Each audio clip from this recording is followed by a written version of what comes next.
The antiseptic smell assaulted my senses the moment I walked in, that unmistakable hospital aroma that somehow manages to both mask and amplify the scent of death.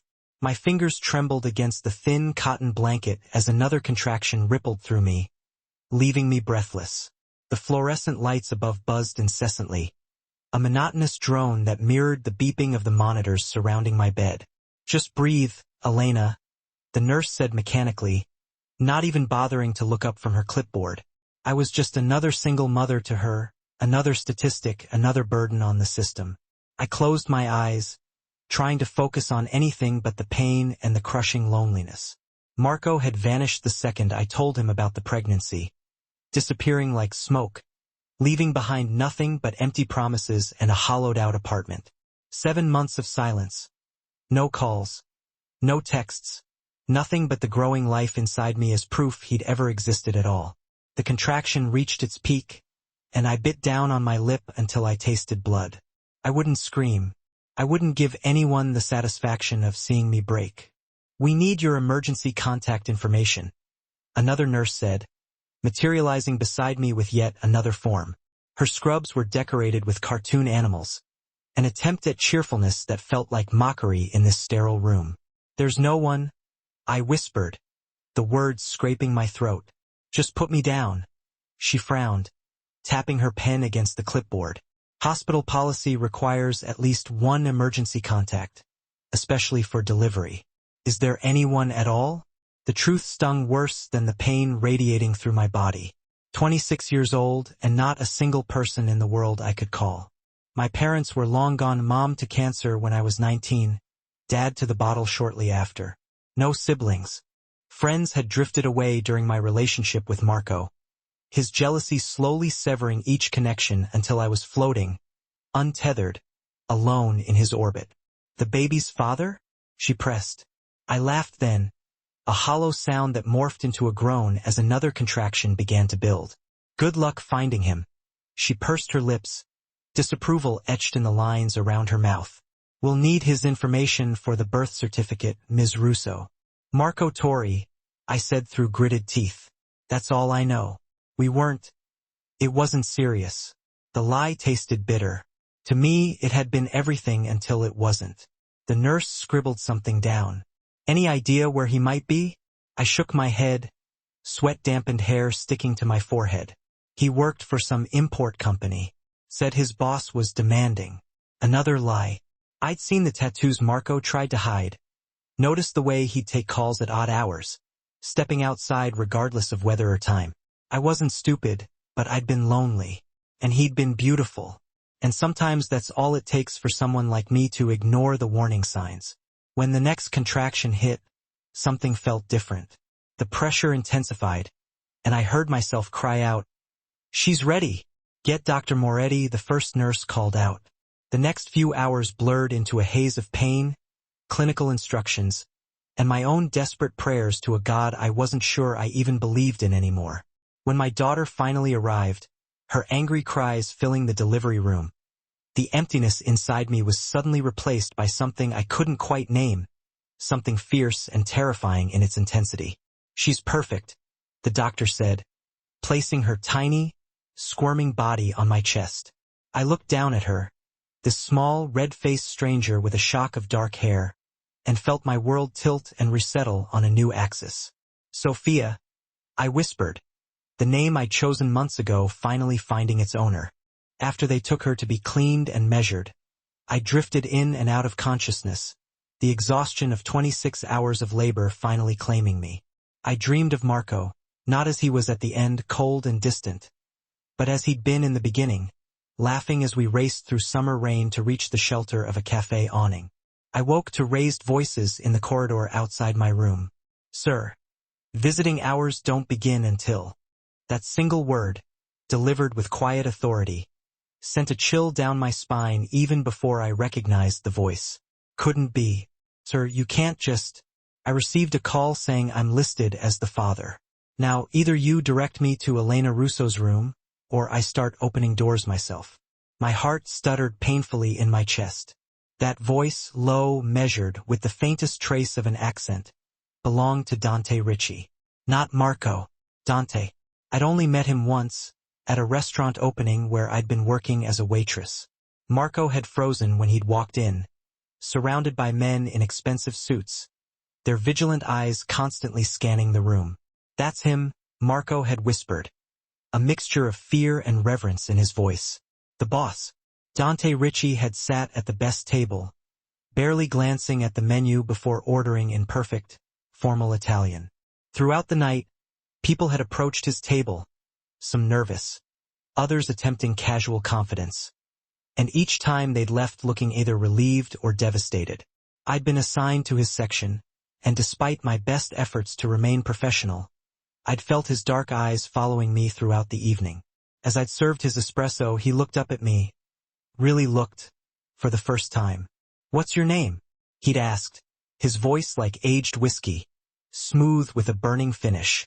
"Elena," I'd answered, focusing on the cup to keep my hands from shaking. "Elena," he'd repeated, as if testing how it felt on his tongue. "You're new here." It wasn't a question, but I'd answered anyway. "Yes, sir. First week." His lips had curved slightly. "You're doing well." Then his eyes had hardened as he'd looked past me. "Isn't she Marco?" I turned to find Marco standing frozen near the service station, his face drained of color. "Yes, sir, she is." That night, Marco had been rougher than usual, leaving bruises on my hips and arms. He never explained the connection between him and Dante Ricci, and I never asked. Some questions were safer left unasked. Now, Dante Ricci was outside my hospital room, claiming to be my daughter's father. The door swung open, and he filled the frame tall, broad-shouldered, dressed in a suit that probably cost more than 6 months of my rent. His dark hair was cropped short at the sides but longer on top, and a neatly trimmed beard accentuated his sharp jawline. He looked exactly as I remembered him, except for the dangerous glint in his eyes. Behind him stood 2 men, one lean and watchful, the other built like a concrete wall, security, of course. Dante's gaze swept the room before landing on me, propped up against hospital pillows, probably looking like death warmed over. "Leave us," he said quietly, not turning around. The men disappeared, the door clicking shut behind them. For a long moment, neither of us spoke. I couldn't read his expression. It was carefully, deliberately blank, giving away nothing. But there was tension in his shoulders, in the controlled way he breathed.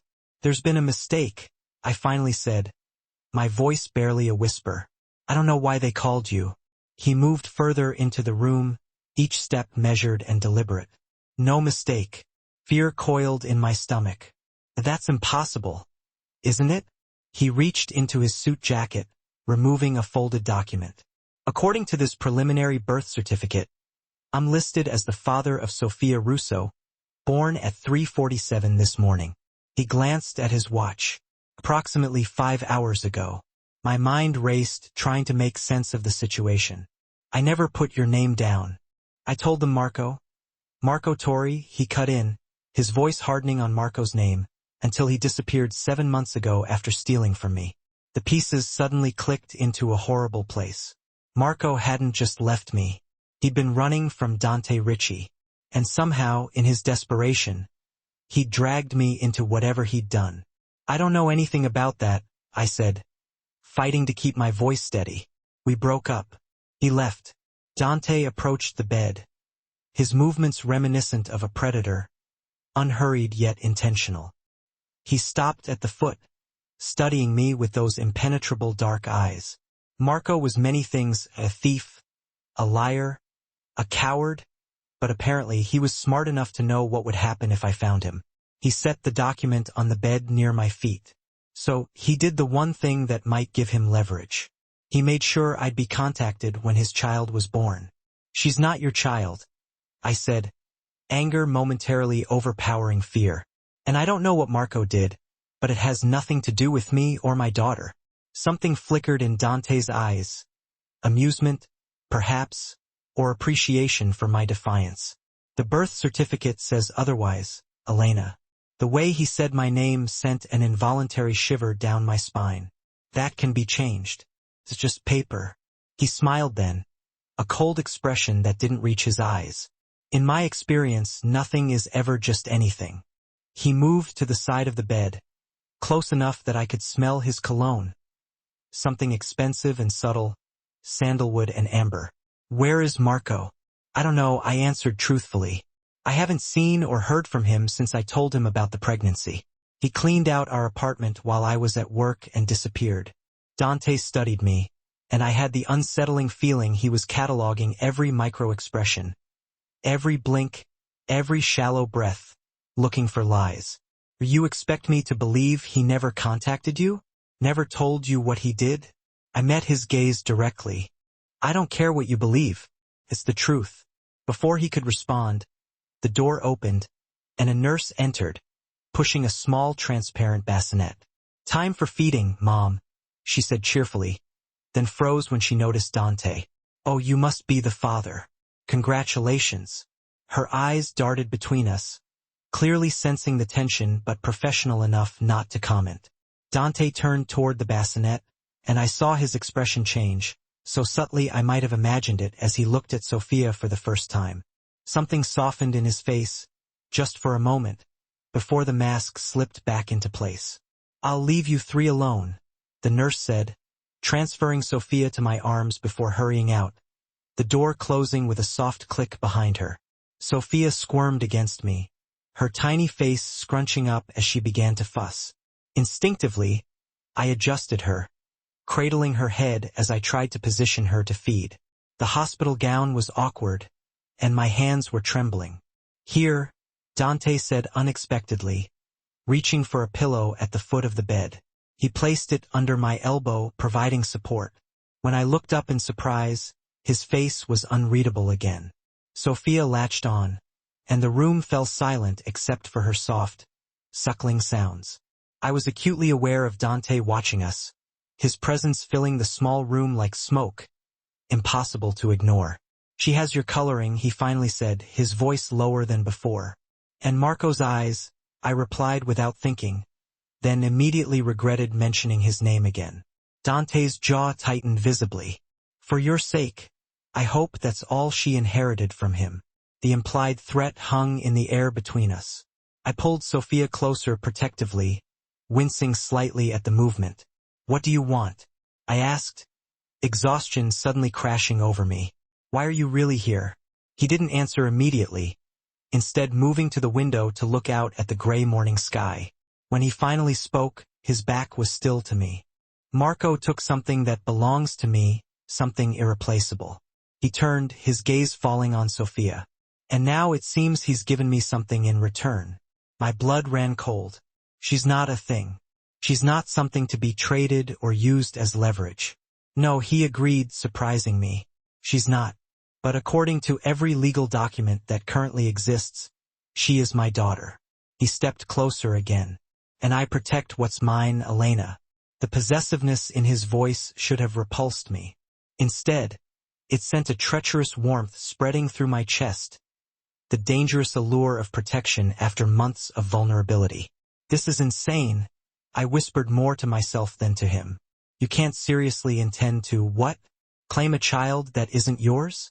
Can't I?" His smile was razor-sharp. "I've already made arrangements for private rooms for both of you when you're discharged. Car will be waiting." Panic clawed at my throat. "I'm not going anywhere with you.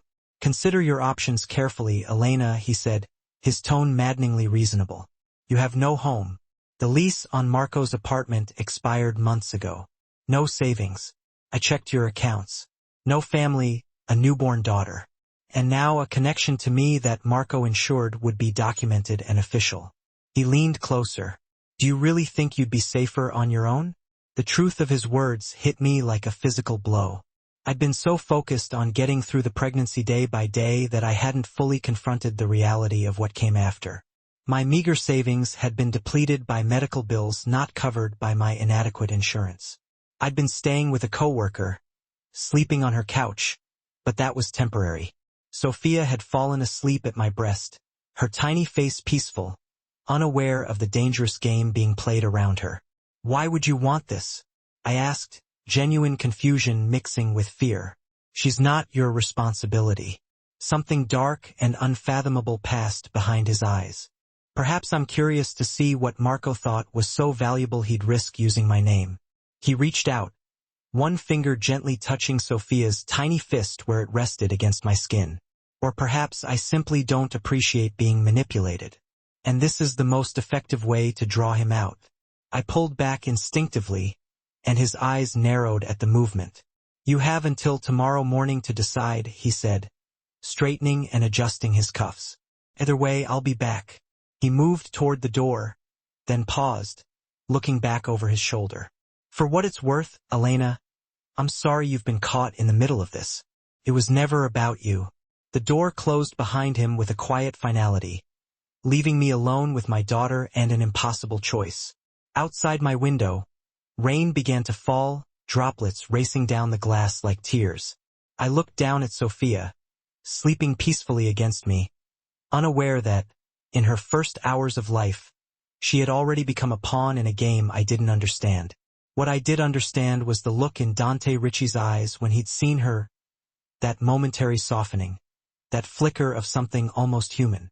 And I understood, with terrifying clarity, that I would do anything, make any deal, accept any terms, to keep my daughter safe, even if it meant belonging to the devil himself. Morning arrived with harsh clarity, sunlight streaming through the blinds I'd forgotten to close. Sophia stirred against my chest, where she'd slept after her dawn feeding, her tiny breaths warm against my skin. I hadn't slept, couldn't sleep, with Dante Ritchie's ultimatum hovering over me like a guillotine blade. A soft knock preceded the door opening, revealing not a nurse but a woman in a tailored charcoal suit, her dark hair pulled back in a severe bun. Her eyes, sharp and assessing, reminded me of Dante's in their calculation.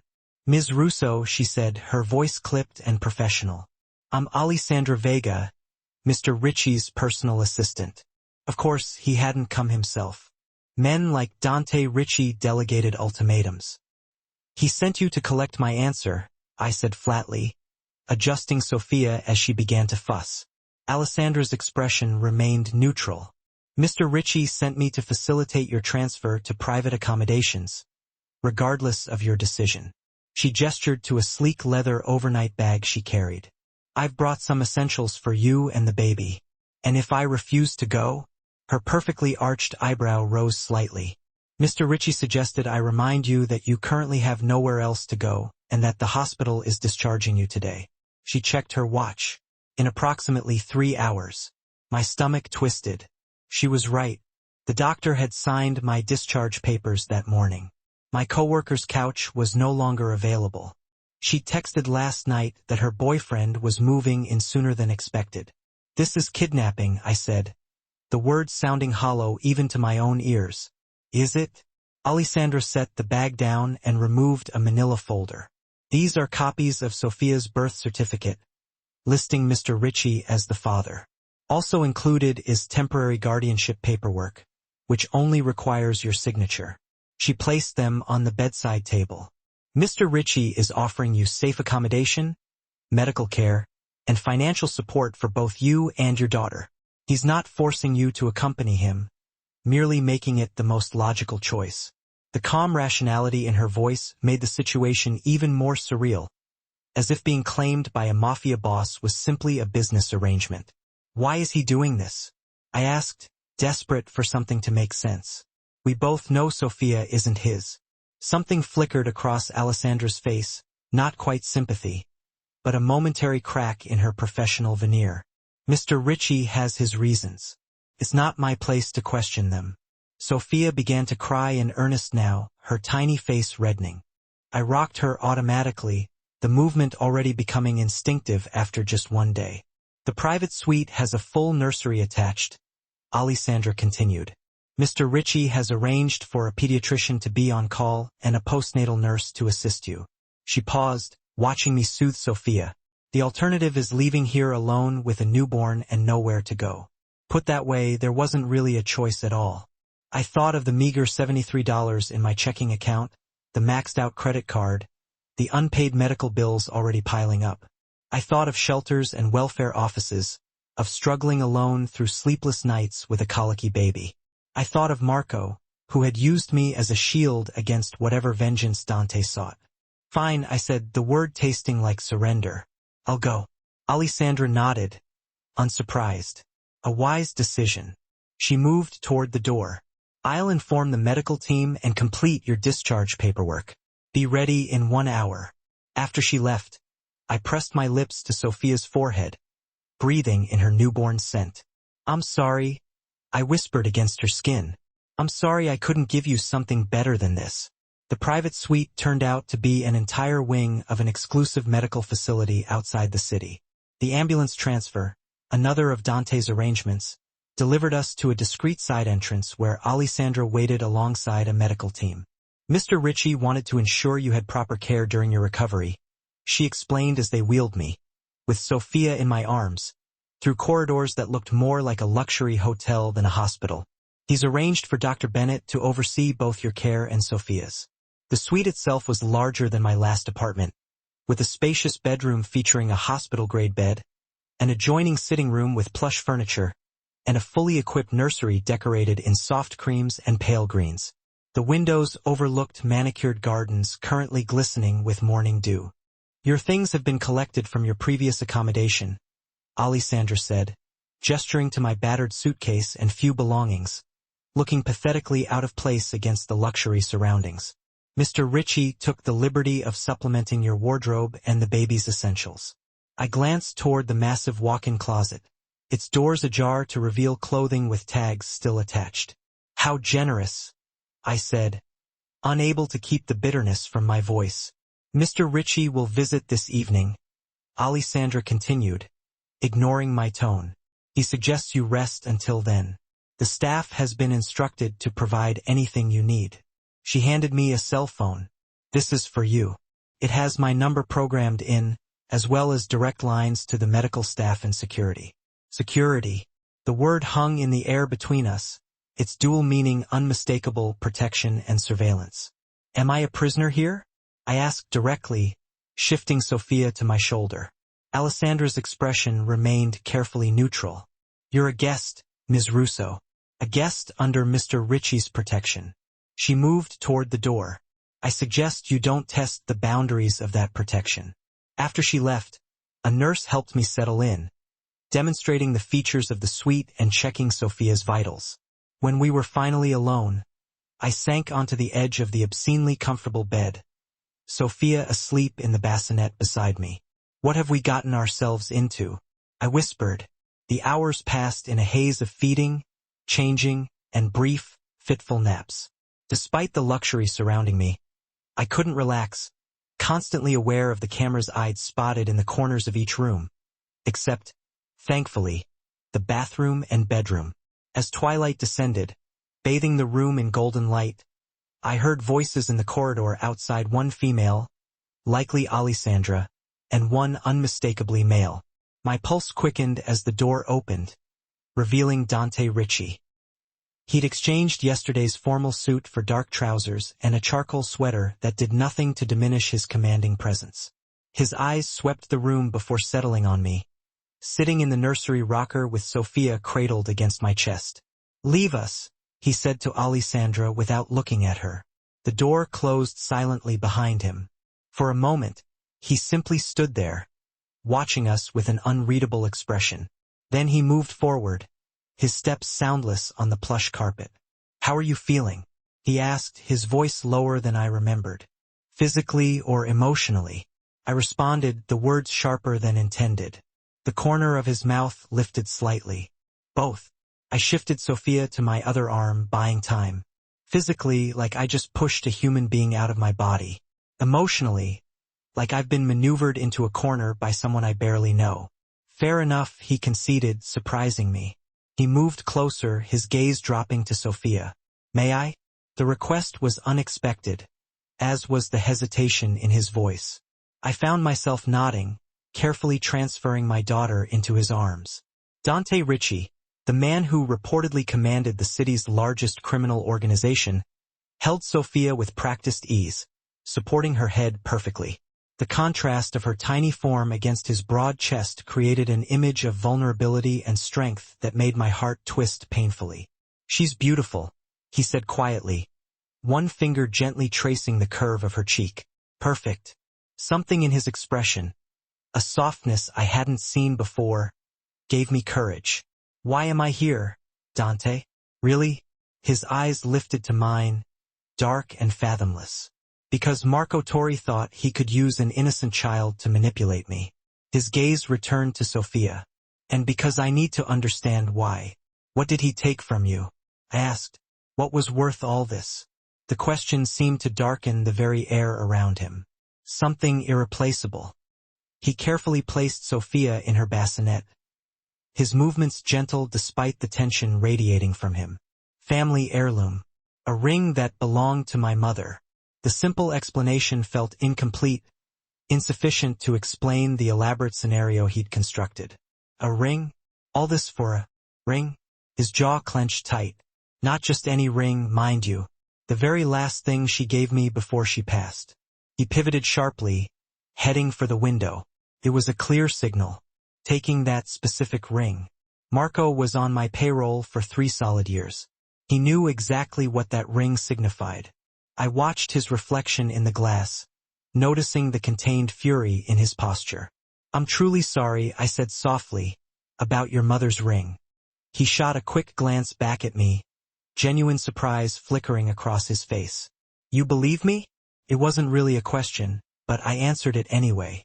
I believe someone hurt you deeply, and now you're trying to set things right in the only way you know how. I gestured to encompass the room. Even if your methods are, shall we say, extreme. A fleeting smile played on his lips. Extreme is simply a matter of perspective. He turned fully to face me. I've had men scouring the earth for Marco for 7 long months. Came up empty. Then, out of the blue, my name pops up on a birth certificate. His eyes narrowed ever so slightly. A message, don't you think? The implication sent a shiver crawling down my spine. You think I'm mixed up in this? That I'm helping him? Are you? No, I stated firmly. Marco walked out on me the very day I told him I was pregnant. Cleaned out our joint account. Took every single thing of value from our apartment. Haven't heard a peep from him since. The memory still stung like a fresh wound. The utter humiliation of returning to an empty, echoing apartment. The sheer panic of realizing I'd been left with absolutely nothing. If I had any idea where he was hiding, I'd tell you in a heartbeat. Not for your sake, mind you. For mine. For what he did to me. Dante scrutinized me, his gaze almost a physical force. Then he nodded once. Decision made. I believe you. A wave of relief washed over me, although I wasn't entirely sure why his belief mattered so much. So what happens now? I asked. You stay put, indefinitely, waiting for Marco to make contact. You'll remain under my protection until this whole mess is resolved. He said, the utter finality in his voice leaving no room for argument. In the meantime, you and Sophia will want for absolutely nothing. And if Marco never decides to show his face again, something dangerous glinted in his eyes. He will. Guys like Marco always make the same mistake. They think they're the smartest ones in the room. He moved closer again. Close enough that I could catch a whiff of his cologne. But to answer your question, if he doesn't return, arrangements will be made for your future security. Our future cage, you mean? I said, unable to completely mask the bitterness in my voice. His expression turned hard. You misunderstand me, Elena. I'm not your enemy. You're not exactly my friend either. No, he agreed, his voice deepening. I'm not. The intensity of his gaze made my skin prickle with awareness. There was something undeniably magnetic about him. A certain gravity that pulled at me despite every logical warning bell clanging in my head. Sophia stirred in her bassinet, momentarily breaking the tension. Dante stepped back, putting some distance between us. Rest, he said, moving toward the door. We'll talk again tomorrow. As he reached for the handle, I found my voice again. The birth certificate. Will you have it corrected? He paused, glancing back at me with an inscrutable look. No, he said simply. For now, it serves a purpose. His eyes drifted to Sophia's sleeping form. And perhaps, in time, it will become truth enough. The door clicked shut behind him, leaving me with the unsettling feeling that I just agreed to something far more complicated than mere temporary protection. The days bled into weeks with unsettling ease. The sheer luxury of my gilded cage made it dangerously easy to forget that I wasn't truly free. Each morning, I woke to fresh flowers on the breakfast table, a staff that seemed to anticipate my every need, and Sophia's nursery constantly being replenished with impossibly tiny designer clothes. After a couple of weeks, we were moved from the medical facility to a secluded estate on the outskirts of the city. A sprawling property surrounded by meticulously manicured gardens and an imposing security perimeter. My suite occupied the entire east wing, complete with floor-to-ceiling windows that overlooked a private garden. The rooms were elegant without being flashy, clearly designed for comfort and not for show. Sophia had her own dedicated nursery, a magical space painted with delicate woodland scenes that seemed to shift in the changing light. Dante visited daily, always arriving precisely at 6 p.m. Always alone, our interactions followed a strange, unspoken choreography. He would inquire about our needs, hold Sophia with that same surprising gentleness, and occasionally share a meal with me. He never lingered longer than an hour, and he never brought up Marco or the circumstances that had landed us there. Until tonight. She's growing quickly, Dante observed, watching as I settled Sophia after her evening feeding. For weeks old now, she was already showing signs of having a strong personality. Stubborn, vocal, and with a gaze that seemed far too knowing for her age.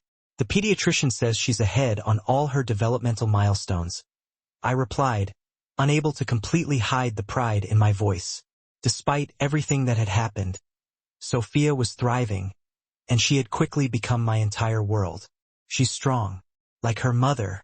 The unexpected compliment caught me off guard. I glanced up to see Dante watching me, not Sophia.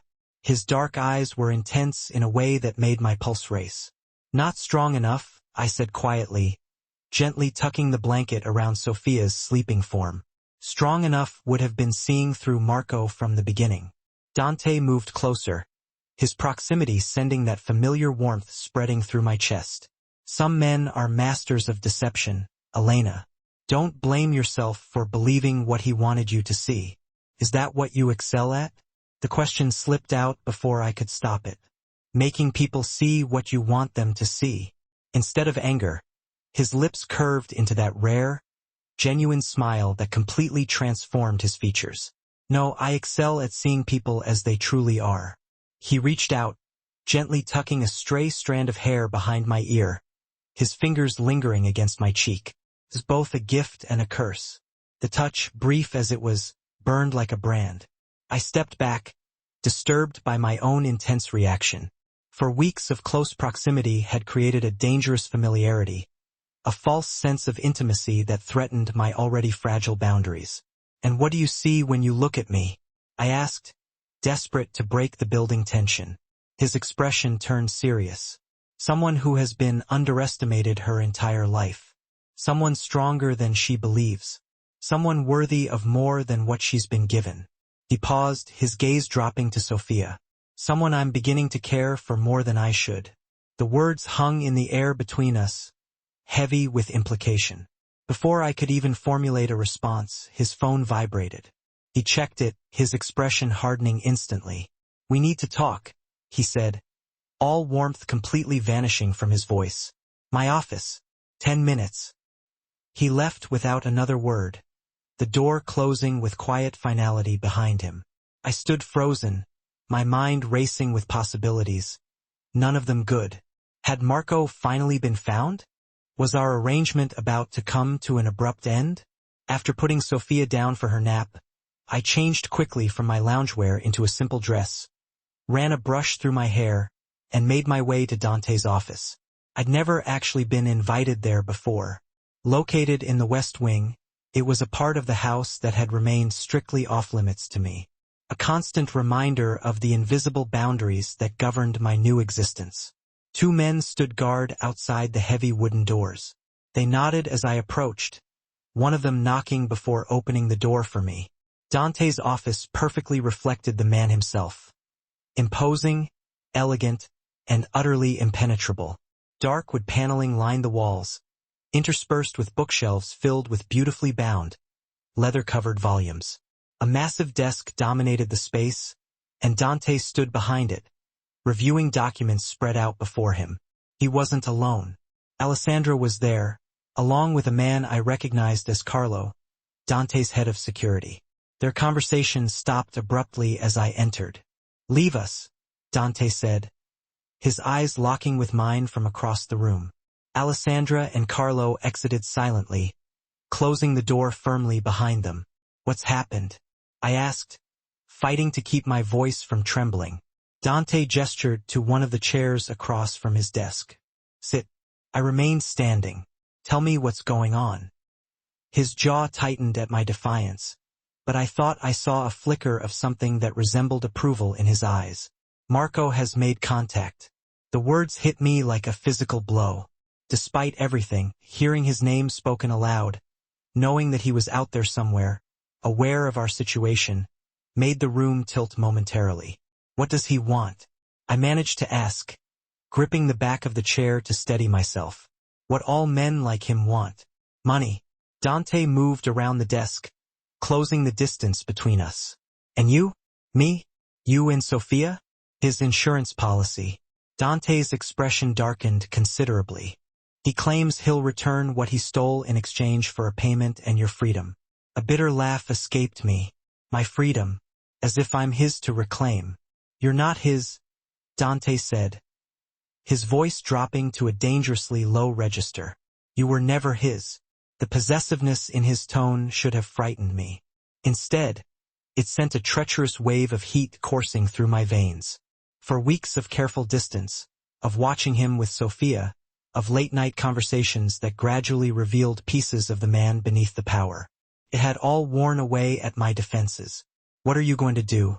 I asked, trying desperately to focus on the immediate danger rather than my own conflicted emotions. "Spring the trap." Dante moved to a sideboard and poured 2 glasses of amber liquid. He offered one to me. "He wants a meeting, just the 2 of us, at a location of his choosing." I accepted the glass, needing something to hold on to. "It's a setup." "Of course it is." He took a sip, watching me over the rim of his glass. "But it's also an opportunity to get your mother's ring back." Something flashed across his face. Surprise, perhaps, that I'd remembered that detail. "Yes. And to end this." The implication in those 4 words chilled me to the bone. "You're going to kill him." It wasn't a question, but Dante answered anyway. "I'm going to do what's necessary to ensure the safety of what's mine." His eyes locked with mine. "And despite what you might think of me, Elena, I don't make that claim lightly." I drained my glass, welcoming the burn of expensive whiskey down my throat. "When?" "Tomorrow night." Fear gripped me. Not for Marco, whose fate I found I cared little about, but for Dante. The realization was startling in its clarity. Somewhere in the past 4 weeks, my captor had become something else. Something I wasn't quite ready to name. "Could be a trap," I said, setting my glass down on his desk with a sharp click. "He could be working with someone, planning to ambush you." A cold smile touched Dante's lips. "Let him try. And if something happens to you, what happens to us?" The question revealed far more than I intended, exposing the dependency that had formed like invisible chains. Dante stepped closer, close enough that I could feel the heat radiating from his body. "Nothing will happen to me." He reached out, his fingers tracing the line of my jaw. "But your concern is noted." "It's not concern," I lied, hating the breathless quality of my voice. "It's self-preservation, is it?" His thumb brushed across my lower lip, the touch sending electricity sparking through me. "Tell me something, Elena. In the weeks you've been here, have you felt unsafe, threatened, or mistreated in any way?" The truth was shameful in its simplicity. "No." "No," he repeated, satisfaction evident in his tone.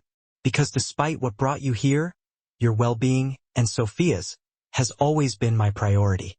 His hand dropped to my shoulder, then slid down my arm, leaving heat in its wake. "Whatever Marco might have told you about me, know this. I protect what's mine. Always. I'm not yours," I whispered, the words lacking conviction, even to my own ears. His eyes darkened.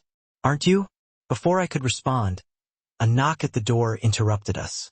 Dante stepped back, the moment shattering like glass. "Enter," he called, his voice betraying none of the tension crackling between us. Carlo appeared in the doorway. "Sir, the arrangements are complete. We're ready when you are." Dante nodded. "Good. We move at midnight tomorrow." After Carlo left, I found my voice again. "What happens after? If Marco is no longer a threat?" Dante turned to me, his expression unreadable. "That depends. On you, on me, on what you want." He moved to the window, looking out at the gathering darkness. "The birth certificate can be amended. You'll be provided for, of course, a home, financial security, whatever you need to build a life for yourself and Sophia." He paused. "Or, you can stay." The simplicity of the choice belied its complexity. "Stay as what? Your prisoner? Your charity case?" "As mine," he said quietly, turning to face me. "In every way." The implications stole my breath. "You can't be serious." "I'm always serious, Elena. Especially about this." He closed the distance between us again. "These weeks have shown me something I didn't expect to find. Something I didn't even know I wanted until you appeared in my life." "A ready-made family?" I asked bitterly. "A woman and child you can control?" Anger flashed in his eyes, quickly brought under control. "Is that what you think this is? That I've kept you in luxury, provided everything you need, respected your boundaries, all so I could control you? I don't know what to think anymore," I admitted, exhaustion suddenly weighing down on me. "I don't know where the manipulation ends and the truth begins." His expression softened unexpectedly. "Then let me make it simple for you." He reached out, his hand cupping my cheek. "I want you, Elena. Not because of Marco, not because of circumstances, but because in 4 weeks you've become essential to me in ways I never anticipated." His thumb gently brushed away a tear I hadn't even realized had fallen. "And I hope, you might feel something similar." The vulnerability in his admission, so at odds with the powerful man I'd come to know, cracked something open inside me. "Even if I did," I whispered, "how could I ever know it was real? That it wasn't just Stockholm Syndrome or gratitude or fear? Because, I'll give you a choice," he said simply. "After tomorrow, regardless of the outcome, you'll be free to leave with my protection and support, but free." His hand dropped from my face. "And then, if you choose to return, it will be because you want to, because this is what you truly desire." The offer stunned me into silence. Freedom, the one thing I'd believed he would never grant, offered freely. Before I could respond, Sophia's cry echoed through the baby monitor I carried. The sound broke the spell between us, pulling me back to reality. "I should go to her," I said, taking a step back. Dante nodded, his expression closed once more. "Of course." At the door, I paused, looking back at him. "Be careful tomorrow." A ghost of a smile touched his lips. "Always am." As I hurried back to my rooms, Sophia's cries growing more insistent, I realized with startling clarity that I was more afraid of Dante not returning than I was of remaining in his world forever. And that terrified me more than Marco ever could. I didn't sleep that night. Sophia, sensing my anxiety, fussed more than usual, only finally settling down in the early hours of the morning. I paced the nursery with her nestled against my shoulder, whispering reassurances I didn't believe myself. Outside, rain lashed against the windows, the weather perfectly reflecting the storm raging inside me. Dawn brought no clarity. I moved through the day in a daze, mechanically attending to Sophia while my mind raced with possibilities, each one darker than the last. Dante was nowhere to be seen. Alessandra informed me that he was attending to business when I casually inquired during lunch. By evening, the house had taken on an eerie quietness, the usual staff conspicuously absent. Only Sophia's nursemaid remained, along with 2 security guards stationed outside my suite. The sense of impending danger hung in the air like a gathering storm. I had just put Sophia down for her evening nap when the door to my sitting room opened without a knock. Dante stood in the doorway, dressed entirely in black. Tailored trousers, a lightweight sweater that did nothing to conceal the power of his physique, and a jacket that hung with a suspicious weight on one side. His expression was unreadable, but tension radiated from him in almost visible waves. "You're leaving now," I said quietly, moving away from the bassinet to avoid waking Sophia. He nodded once, his dark eyes scanning my face as if committing it to memory. The meeting is set for midnight. Where? Safer if you don't know. He stepped further into the room. I've increased security here. No one enters or leaves until I return. Fear tightened my chest. Not for myself, but for him. Dante, don't. He interrupted softly. Whatever you're about to say, don't say it out of fear or uncertainty. I closed my mouth, suddenly unsure of what I had been about to confess. He moved closer, close enough that I could smell his cologne mingled with something metallic and dangerous. If this goes sideways, he said, his voice low, Alessandra has instructions. You and Sophia will be taken care of. I don't want to be taken care of, I replied, my voice stronger than I expected. I want you to come back. Something softened in his expression. A momentary glimpse of the man beneath the armor he'd been constructing all day. His hand came up to cup my cheek, his touch gentler than it had any right to be. I will, he promised, though we both knew it wasn't entirely his to promise. Before I could respond, he closed the distance between us, his lips capturing mine in a kiss that felt like both a beginning and a potential ending. I responded instantly, my body betraying what my mind had been fighting for weeks. His arm wrapped tightly around my waist, pulling me flush against him as the kiss deepened, becoming something desperate and hungry and full of unspoken words. When he finally pulled away, his breathing was as ragged as mine. That, he said, his forehead resting against mine, is why I'll come back. Then he was gone, leaving only the phantom pressure of his lips and the lingering scent of him in the air. I stood frozen, fingers pressed to my mouth, emotions warring within me. The kiss had shattered the last of my illusions. I had fallen for the man who had claimed me and my daughter as his own. Fallen for a man who was at this moment heading into danger because of us. Outside I heard car engines start, then fade into the distance. The silence that followed was deafening. Hours crept by with excruciating slowness. I fed Sophia, bathed her, sang her to sleep. Normal activities that felt surreal against the backdrop of what was happening beyond these walls. Every time my phone buzzed, my heart stopped, but it was never news. Just Alessandra checking in, her messages becoming increasingly terse as midnight approached and passed. At 1:17 a.m., the security system's alarm blared to life. The sudden noise made me jolt. Sophia woke, crying in protest. I scooped her up instinctively, heart pounding as I heard shouting and running footsteps in the corridor outside. My door burst open, revealing Carlo, Dante's head of security. Blood stained his shirt collar, and his expression sent ice water through my veins. We need to move you now, he ordered, already crossing to the closet and pulling out a small bag. What's happened?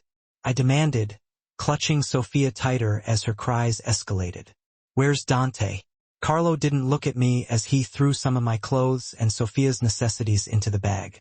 Compromised location. Possible security breach here. He zipped the bag shut with unnecessary force. We're following protocol.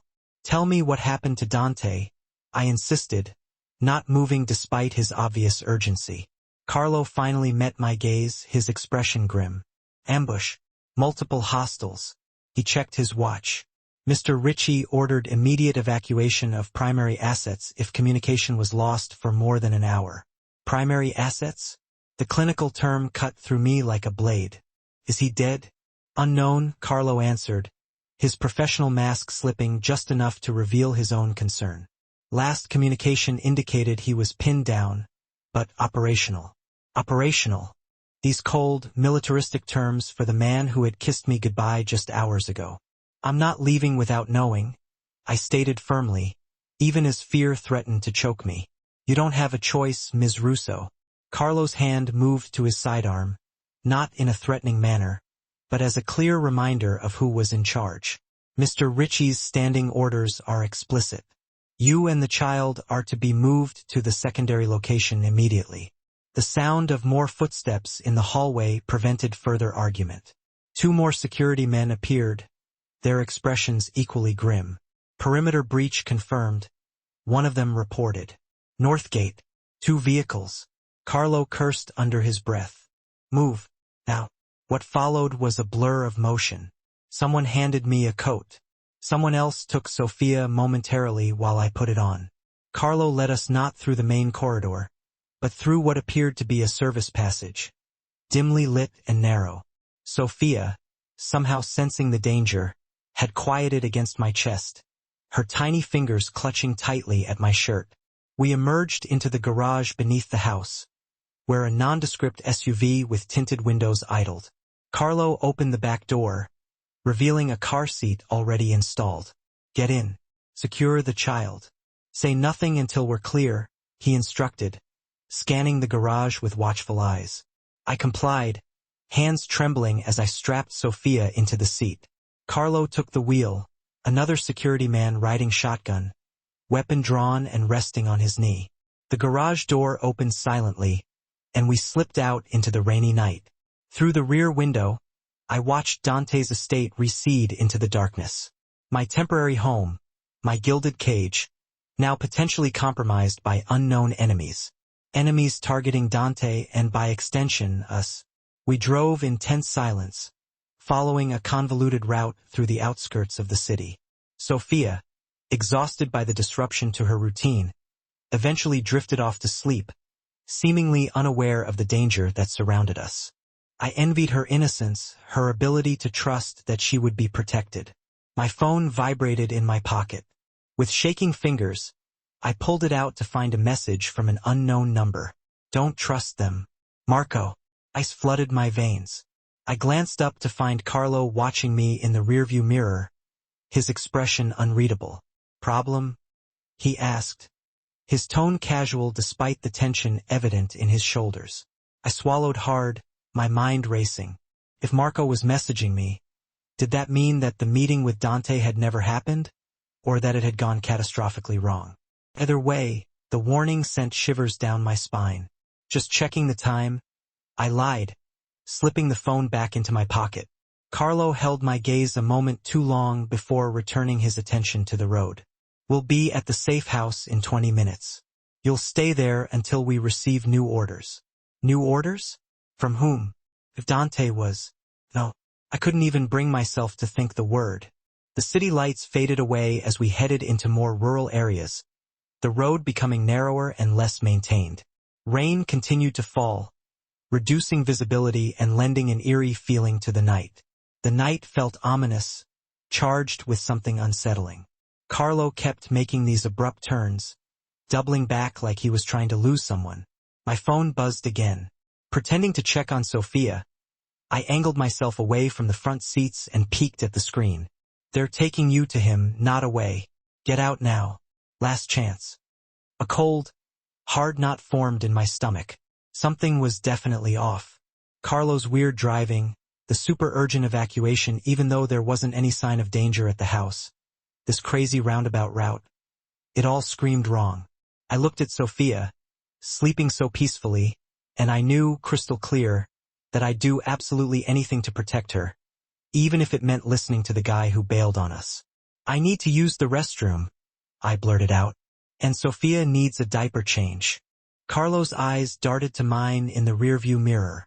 Can wait. No, it really can't, I said, making my voice sound desperate. She's got this rash, and it gets way worse if she stays in a wet diaper too long. Please, just a quick stop. He seemed to think it over, then gave a short nod. 5 minutes. Next service station. 10 minutes later, maybe a little more, he pulled into a deserted gas station. The fluorescent lights were way too bright against the dark countryside all around. Make it quick, he said as the SUV stopped near the restroom. Anton will go with you. The security guy in the passenger seat got out and opened my door. All business. I unstrapped Sophia, grabbed her diaper bag, and stepped out into the rain. My heart was pounding so hard I was sure they could hear it. Anton stood guard outside the restroom, his back to me as he scanned all around. 3 minutes, he called as the door swung shut behind me. The restroom was gross, but thankfully empty. I laid Sophia down on the changing table, my mind racing. There had to be another way out. A window, maybe? Then I heard tires screeching and shouting outside, and I froze. Gunshots followed, 3 quick ones, then silence. Sophia startled awake, crying and cutting through the sudden quiet. I grabbed her tight, backing up against the wall, eyes glued to the door.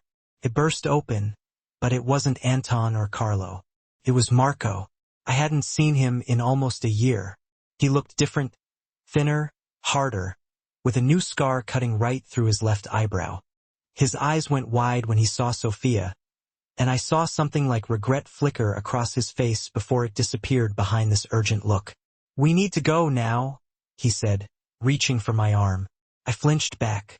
"Don't touch me." Frustration crossed his face. "Elena, there's no time. They weren't taking you to a safe house. They were handing you over to the Varga family. Dante's rivals. He's been played. Why should I believe you?" I demanded, even though doubt was already creeping in. "You left us. To protect you," he insisted, glancing nervously at the door. "I stole from Dante." "Yes. But when I realized he wasn't going to stop hunting me, I tried to make a deal. Use his name on the birth certificate. Make him think he could use you to get to me." His face hardened. "I never thought he'd actually claim you both. Keep you." Sophia's cries got louder. Outside, I heard more cars pulling up. "We have to go," Marco pressed. "I've got a car behind the building. We can be across state lines by morning." I was stuck with this impossible choice. Trust the guy who abandoned me, or go back to the people who were supposed to protect me but might be double-crossing Dante. And under everything, the horrible question. Was Dante even alive? "Where is he?" I asked, my voice barely louder than Sophia's cries. "Where's Dante?" Something that looked like jealousy flashed in Marco's eyes. "Does it even matter?" "He's not who you think he is, Elena. Neither are you," I snapped back. "Tell me." Marco checked his watch, all anxious. "Last I heard, he was being held at the old Montesi warehouse. The Vargas want his territory, his operations." He reached for me again. "Now, please, we need to." "No," I said, the decision suddenly clear. "I'm not going with you." Anger took over his face. "Don't be stupid. They'll kill you as soon as they realize their plan didn't work." "Maybe," I said, holding Sophia tighter as her crying turned into little sobs. "But I'm not running off with a guy who used me like a pawn, who put his name on my daughter's birth certificate without me even knowing, who left us when we needed him the most." I stood up straight, finding strength I didn't know I had. "I'd rather face whatever's coming next on my own terms." For a second, I thought he might try to force us. Then I heard sirens in the distance, getting closer. "You're making a mistake," he said, backing toward the door. "A deadly one." "Maybe," I repeated. "But it's my mistake to make." After he left, I sank down against the wall, holding Sophia close. Through the window, I watched car lights flash and fade as Marco drove away.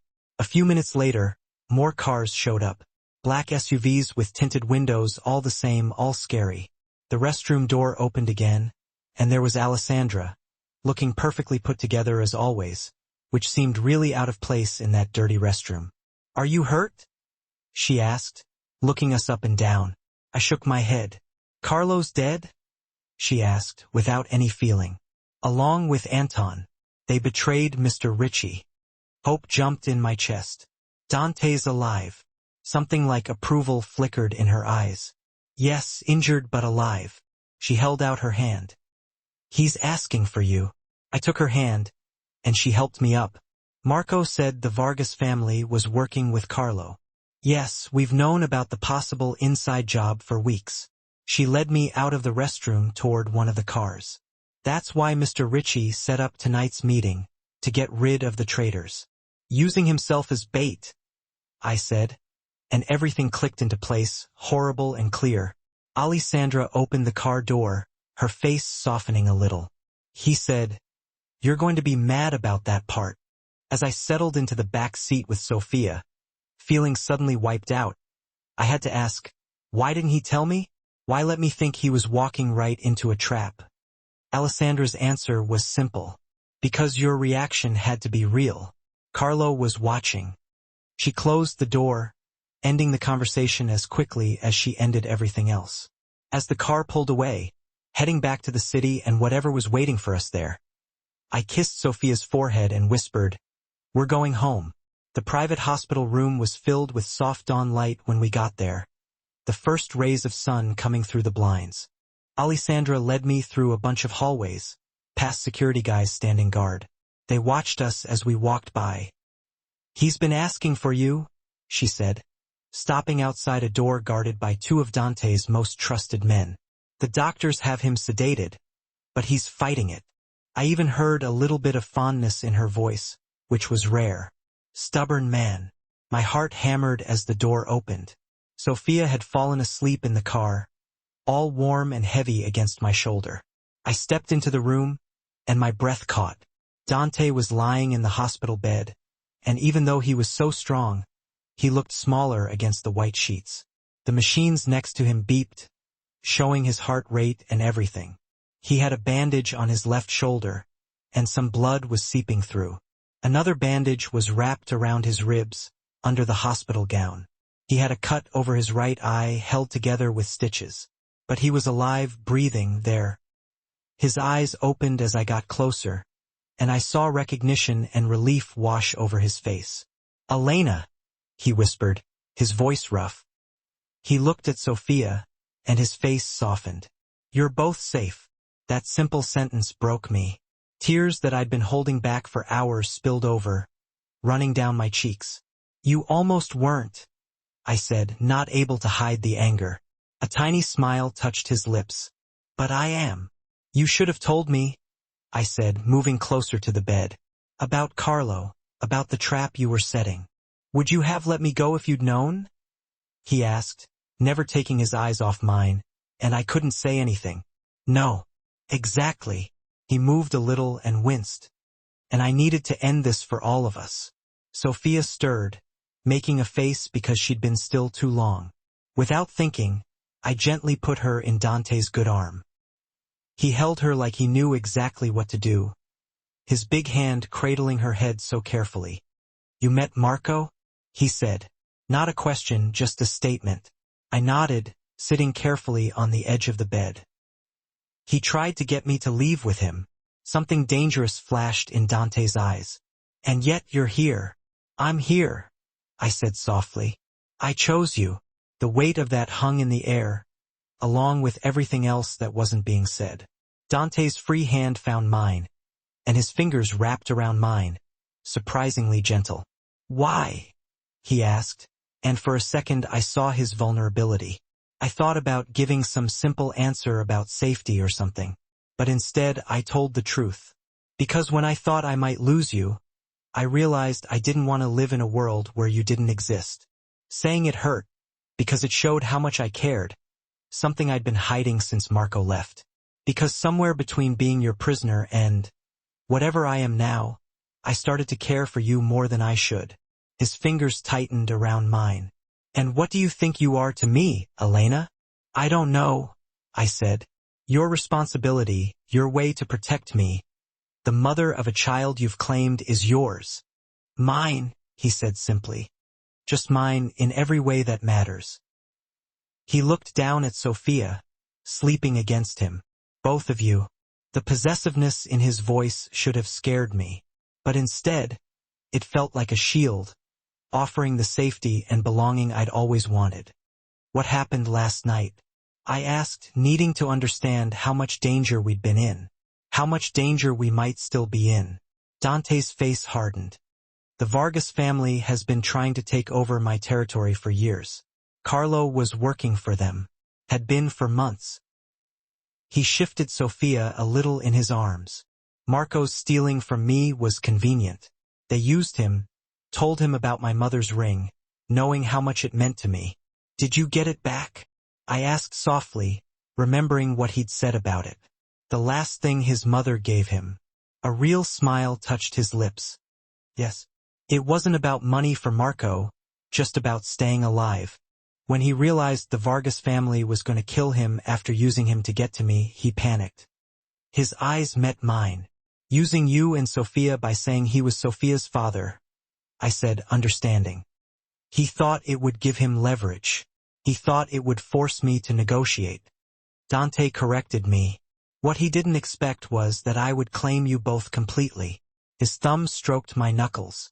Or that I would find something I never knew I wanted. Sophia made a little sound in her sleep, her tiny fingers curling against Dante's hospital gown. Seeing them together, the strong, dangerous man holding my daughter so gently, made my heart ache. What happens now? I asked, and that question meant so much more than just what we were doing next. Now, Dante said, his voice getting stronger. We finish this. He looked right at me. The Vargas family has been taken care of. The people who mattered are either dead or now loyal to me. Marco has two choices. Disappear forever with enough money to start over, or face the consequences for what he did. And us? I asked, needing to know for sure after everything. That depends on you. His face got serious. I made you a promise, Elena. Freedom, if that's what you wanted. A choice. His fingers tightened around mine. That promise still stands, even though the thought of you leaving is unbearable. The raw honesty in his voice took away what was left of my defenses. I don't want to leave, I whispered, both scared and free. But I can't live in a cage either, no matter how pretty it is. Not a cage, he said. A home, a family. He looked into my eyes. A partnership, if you'll have it. Partnership, I repeated, and I wasn't sure. You're not exactly known for sharing power, Dante. He actually laughed, then winced because it hurt his ribs. Maybe not in business, but in this, with you, I'm willing to learn. His face got serious again. I want you by my side, Elena. Not behind me, not beneath me, beside me. The promise in those words, the future they offered, made me catch my breath. And Sophia. He looked down at the sleeping baby. I've already started the paperwork to legally adopt her, if you agree. She would be a Richie in name and protected. He looked up, and I saw a flash of worry in his eyes. I would be her father, in every way that matters. She's not your blood, I said, testing him, needing to know for sure. Blood is overrated, he said right away. Family is about choice, about protection, about love. The last word hung in the air, full of meaning. I choose her. I choose you.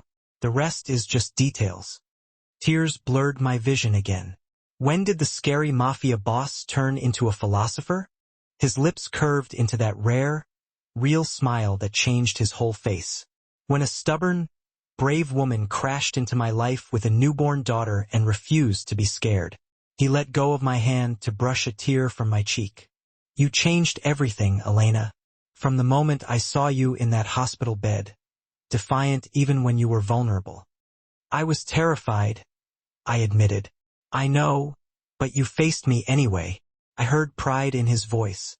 That's when I knew you were extraordinary. Sophia stirred again, her eyes fluttering open. She yawned, stretched her little fists over her head, then settled back against Dante's chest. She seemed happy with her new pillow. She trusts you, I said softly. Children have excellent instincts, he said, kissing her forehead gently. Something we often lose as adults. I thought about Marco, how I'd ignored all the warning signs, blinded by being alone and thinking he was so great. Then I thought about Dante, how, even with everything that brought us together, even with his dangerous world and how he tried to control things, I'd never really been afraid of him. Not for myself. Not for Sophia. What are you thinking about? Dante asked, watching me with those eyes that saw everything. That maybe it's time I trusted my instincts, too, I answered honestly. His face softened. And what are they telling you? I leaned forward, careful of his injuries, and kissed him softly. Quickly turned into something more. He put his hand on the back of my neck, holding me close with a gentleness that I wouldn't expect from someone so strong. When we stopped, a little breathless, I rested my forehead against his. They're telling me I'm already home. 3 months later, I was standing in the garden of what was now really our home, watching the leaves change colors. Sophia was lying on a blanket under a maple tree, getting bigger and more curious every day, protected from the breeze by a cashmere blanket that Dante had to buy her, contemplating the universe. His voice came from behind me, and his arms wrapped around my waist as he kissed my neck. I leaned back against him, enjoying his warmth and strength, just thinking about how much has changed. His hands moved possessively across my stomach. Any regrets? I turned to face him, looking up at the man who had become my whole world. Not one. The dangerous man who had claimed us now wore his power differently, like it was protecting us instead of a weapon. The world outside still knew him as Dante Ricci, the head of a criminal empire. But here he was just ours, Sophia's loving father, my passionate partner. "I have something for you," he said, reaching into his pocket. "Something I've been waiting to give you." He opened his hand, showing me a ring. Platinum band with a single diamond, simple and perfect. "This isn't my mother's ring," he said, knowing what I was thinking. "That belongs to Sophia for when she's older. This one is new, just for you." My heart skipped a beat as he took my left hand. "Dante, I'm not asking for traditional vows or a conventional arrangement," he said, never taking his eyes off mine. "Our beginning was too strange for that. But I am asking for forever, Elena. On our terms." I looked past him at Sophia, happily playing with the mobile Dante had hung above her favorite spot outside. Then back at the man who had come into our lives like a storm and become our safe place. "Yes," I said simply, watching him slide the ring onto my finger. Perfect fit, of course. Dante didn't leave anything to chance. Later that night, lying in bed, the sheets still warm from making love, with Sophia sleeping across the hall, Dante traced patterns on my bare shoulder. "You never asked what happened to Marco," he said, his voice neutral. I turned to look at him in the moonlight. "I figured you did what you said you would. Gave him the money to disappear." Dante's face didn't give anything away. "I did. After making sure he understood what would happen if he ever tried to contact you or Sophia again. I didn't ask for details. Some things about Dante's world were still separate from our life. A line we both respected for the sake of our family. He's Sophia's biological father," I said quietly. "But he's not her dad." My hand found Dante's in the dark. "You are, in every way that matters." He held me tighter, pulling me against him. "I protect what's mine," he whispered in my hair, saying the words he'd said in the hospital. "Always." I finished for him, and I knew that what had sounded like a threat had always been a promise. Outside our window, the wind rustled through the autumn leaves. Inside, a family that started in a strange way had found its own balance of power and tenderness, protection and freedom, passion and peace. Maybe not a fairy tale ending, but ours, completely, forever.